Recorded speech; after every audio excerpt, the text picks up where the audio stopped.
This video education and information purpose only. ನಮಸ್ಕಾರ ಸ್ನೇಹಿತರೆ, ನೀವು ಹಾಲಿವುಡ್ ಸಿನಿಮಾಗಳನ್ನ ನೋಡಿದ್ರೆ ಕೋರ್ಟ್ ರೂಮ್ನಲ್ಲಿ 12 ಸಾಮಾನ್ಯ ಜನರು ಕೂತ್ಕೊಂಡು ಆರೋಪಿ ತಪ್ಪಿತಸ್ಥನ ಅಥವಾ ನಿರ್ದೋಷಿಯೇ ಎಂದು ತೀರ್ಮಾನಿಸುವುದನ್ನು ನೋಡಿರಬಹುದು. ಇದನ್ನೇ ಜ್ಯೂರಿ ಸಿಸ್ಟಮ್ ಅಂತ ಕರೀತಾರೆ. ಆದರೆ ಒಂದು ಪ್ರಶ್ನೆ, ಭಾರತದಲ್ಲಿ ಇಂತಹ ಜ್ಯೂರಿ ಸಿಸ್ಟಮ್ ಯಾಕಿಲ್ಲ? ಭಾರತದಲ್ಲಿ ಸಾಮಾನ್ಯ ಜನರು ಕೋರ್ಟ್ ರೂಮ್ನಲ್ಲಿ ಕುಳಿತು ಆರೋಪಿಯ ಬಗ್ಗೆ ತೀರ್ಪು ನೀಡುವ ವ್ಯವಸ್ಥೆ ಯಾಕಿಲ್ಲ? ಆಶ್ಚರ್ಯ ಏನಂದ್ರೆ, ಭಾರತದಲ್ಲೂ ಹಿಂದೆ ಜ್ಯೂರಿ ಸಿಸ್ಟಮ್ ಇತ್ತು. ಹಾಗಾದ್ರೆ ಅದು ಯಾಕೆ ನಿಂತೋಯ್ತು? ಮತ್ತು ಅಮೆರಿಕಾನಲ್ಲಿ ಇನ್ನೂ ಯಾಕಿದೆ? ಇಂದು ಅದನ್ನೇ ಸರಳವಾಗಿ ನೋಡೋಣ. ಜ್ಯೂರಿ ಸಿಸ್ಟಮ್ ಅಂದ್ರೆ ಏನು? ಮೊದಲು ಜ್ಯೂರಿ ಸಿಸ್ಟಮ್ ಅಂದ್ರೆ ಏನು? ಸರಳವಾಗಿ ಹೇಳುವುದಾದ್ರೆ, ಒಂದು ಕ್ರಿಮಿನಲ್ ಕೇಸ್ನಲ್ಲಿ ಸಾಮಾನ್ಯ ನಾಗರಿಕರ ಒಂದು ತಂಡ ಕೋರ್ಟ್ ರೂಮ್ನಲ್ಲಿ ಸಾಕ್ಷ್ಯ ಮತ್ತು ವಾದಗಳನ್ನು ಕೇಳ್ತದೆ.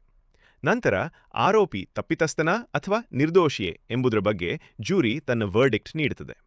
ಇಲ್ಲಿ ಜಡ್ಜ್ ಕೂಡ ಇರ್ತಾರೆ. ಜಡ್ಜ್ ಕಾನೂನಿನ ವಿಷಯದಲ್ಲಿ ಮಾರ್ಗದರ್ಶನ ನೀಡ್ತಾರೆ ಮತ್ತು ಕೋರ್ಟ್ ರೂಮ್ನ ವಿಚಾರಣೆಯನ್ನು ನಡೆಸ್ತಾರೆ.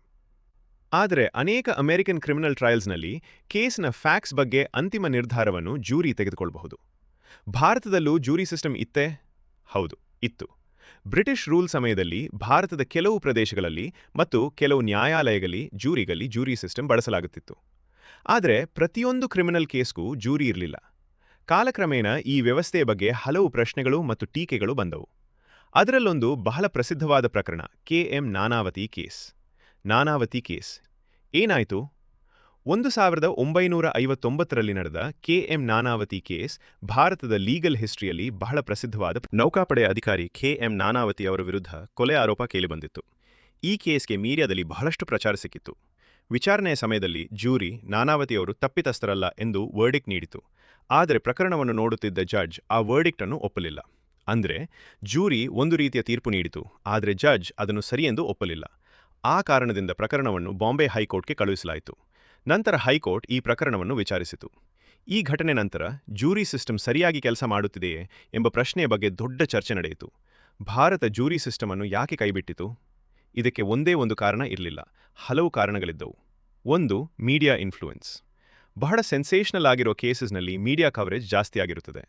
ಅಂತಹ ಸಂದರ್ಭದಲ್ಲಿ ಜ್ಯೂರಿ ಮೆಂಬರ್ಸ್ ಕೂಡ ಮೀಡಿಯಾ ಅಥವಾ ಪಬ್ಲಿಕ್ ಒಪಿನಿಯನ್ನಿಂದ ಪ್ರಭಾವಿತರಾಗುವ ಸಾಧ್ಯತೆ ಇರುತ್ತದೆ. ಎರಡು, ಕಾನೂನು ತುಂಬ ಕಾಂಪ್ಲೆಕ್ಸ್ ಆಗುವುದು.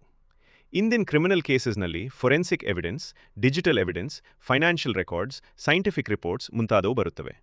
ಇವುಗಳನ್ನು ಅರ್ಥ ಮಾಡಿಕೊಳ್ಳುವುದು ಸಾಮಾನ್ಯ ವ್ಯಕ್ತಿಗೆ ಕೆಲವೊಮ್ಮೆ ಕಷ್ಟವಾಗಬಹುದು.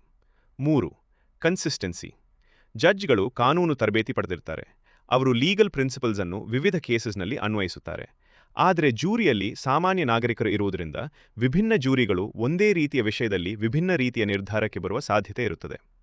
ಹಾಗಾದರೆ ಅಮೆರಿಕಾನಲ್ಲಿ ಇನ್ನೂ ಜ್ಯೂರಿ ಸಿಸ್ಟಮ್ ಯಾಕಿದೆ? ಇದು ತುಂಬ ಇಂಟ್ರೆಸ್ಟಿಂಗ್ ಕ್ವೆಶ್ಚನ್.